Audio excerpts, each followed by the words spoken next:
Salut à tous, aujourd'hui on se retrouve pour le troisième épisode de Big on the Basics. Aujourd'hui on va aborder le deadlift et encore une fois on va vous parler de tension et de comment générer un maximum de force sur ce mouvement. On va commencer, comme pour le squat comme pour la série sur le squat et le bench, euh, par voir les points essentiels pour assurer de bons transferts de force sur, euh, sur le deadlift.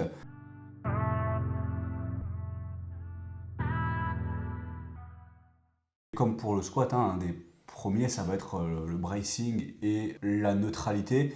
Et quand on parle du deadlift, ça va souvent se manifester par le fait de prendre un pré-bracing en haut du mouvement avant de se baisser, ramasser la barre. Alors quand on dit prendre un pré-bracing, ça ne sous-entend pas forcément le fait de chercher à se remplir d'air tout de suite, mais déjà une fois qu'on est devant la barre, à chercher à expirer fort et comme on l'a dit tout à l'heure pour le fait de brace, comme si on allait se préparer à prendre un impact et déjà de tout contracter en fait, pour que une fois qu'on vient s'abaisser pour ramasser la barre et effectuer le lift, on est déjà en tension en fait au niveau du tronc. Parce que si on se baisse pour ramasser la barre et qu'on n'est pas en tension, une fois qu'on est devant la barre, on ne pourra pas créer autant de tension que ce qu'on peut faire en haut du mouvement. Donc ça, c'est vraiment un basique. Et quand on parle de neutralité, on ne va pas chercher ni de l'hyperextension, ni de l'hyperflexion du coup, parce que tout simplement, sans parler de blessure ou quoi, c'est des positions qui sont défavorables pour produire de la force juste en réfléchissant aux longueurs musculaires au niveau des ischio-fessiers. Donc généralement pour produire de la force au niveau des ischio-fessiers, même au niveau des adducteurs pour le sumo, on va être en bien meilleur, on met nos muscles en meilleure position quand on est dans un spectre de neutralité. Et c'est mieux pour avoir un bracing un maximum efficace. Donc on voit qu'on fait ce pré-bracing en haut du mouvement pour commencer à générer de la tension. Tout ce qui va nous rester à faire après, si on parle du bracing, ça va juste être de le finaliser en fait en reprenant de l'air sans relâcher la tension au moment où on va tirer le slack en fait pour maximiser la rigidité. Et selon nous, c'est à peu près le mieux qu'on puisse faire pour être un maximum rigide sur le deadlift et avoir un bon caisson de rigidité au niveau du tronc. Un autre point qui est important pour assurer le transfert de force au deadlift, donc le deadlift, contrairement au squat et au développé couché, on n'a pas de phase excentrique, donc il va falloir utiliser le poids de la barre pour la mettre sous tension. Pour mettre cette barre sous tension, on va créer deux forces qui s'opposent. Donc on va venir à la fois tirer sur la barre avec les bras, donc on va venir se grandir, et en même temps on va pousser dans le sol avec les pieds pour créer une force opposée, et donc créer un maximum de tension et être dans une bonne position pour démarrer le mouvement. Et accessoirement, si on le fait bien, ça permet de gagner du levier aussi. Du coup, Exact. on utilise, comme tu l'as dit, le poids de la barre pour se grandir. Mm. Ce qui permet d'allonger les bras et de s'en servir à ce moment-là aussi pour générer de la protraction, en Mm. fait, tout simplement, et avoir une position très efficiente. Et ça accomplit plusieurs objectifs quand l'utilisation du slack elle est bien réalisée. Un autre élément qui est important en termes de positionnement sur le deadlift, c'est l'alignement des omoplates par rapport à la position de la barre. Le fait de simplement aligner cette partie du corps avec la barre, ça va nous permettre d'avoir une position de hanche qui est favorable au transfert de force, et on va venir relativement naturellement adapter sa position à sa morphologie sans trop réfléchir et sans trop partir dans des détails par rapport à ce positionnement-là. En fait, on voit beaucoup d'athlètes qui réfléchissent beaucoup trop à leur hauteur de hanche.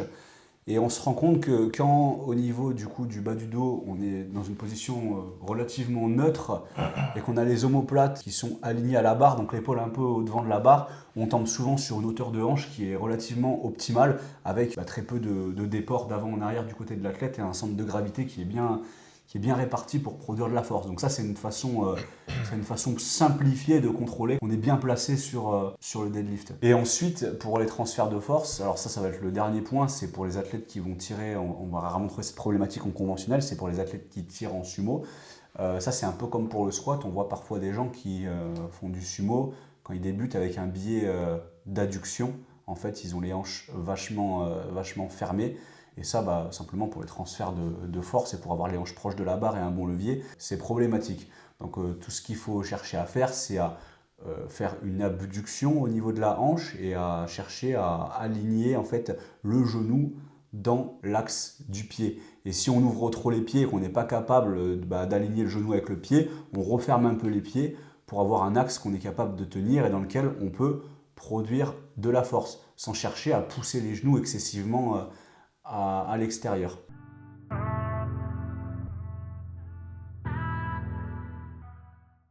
Donc pendant la première phase, on a déjà créé de la tension sur la barre. Et là, pendant la seconde phase de placement, en fait, on va venir amplifier encore plus la tension qu'on a créée en se rapprochant de la barre, tout simplement, et en venant mettre de la tension au niveau de la chaîne postérieure. Donc plus communément, ça c'est traduit par, on entend souvent parler de hinge, hein, c'est un pivot de hanche en fait, vu qu'on vient se rapprocher de la barre.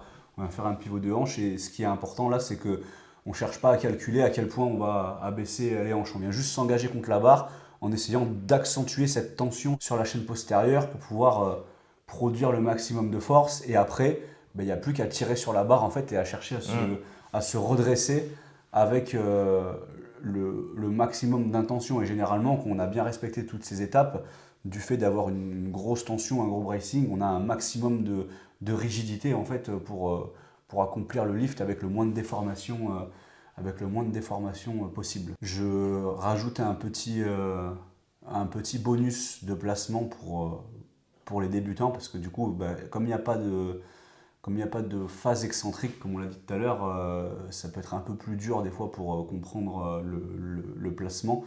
Ce qu'on aime coacher avec Adrien, c'est d'effectuer un pré-hinge en fait, tout simplement. On se retrouve face à la barre, avec la barre à peu près au milieu du pied. Après, on peut se rapprocher ou s'éloigner selon notre écartement et si on fait du sumo ou pas, mais c'est une bonne base de départ.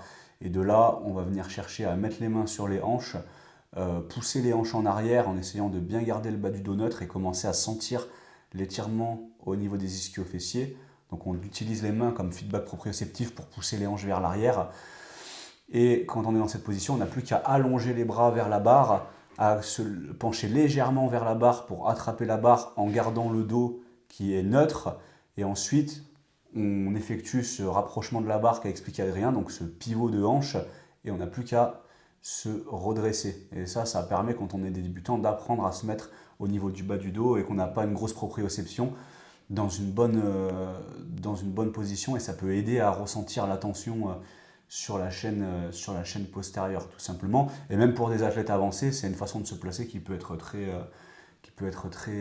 effective, en fait, tout simplement. Du coup, pour résumer les étapes de réalisation du deadlift, en fait, la première étape, ça va être de venir se placer sous la barre. Donc, on va placer les pieds de telle manière à ce que la barre elle soit au milieu du pied, tout simplement.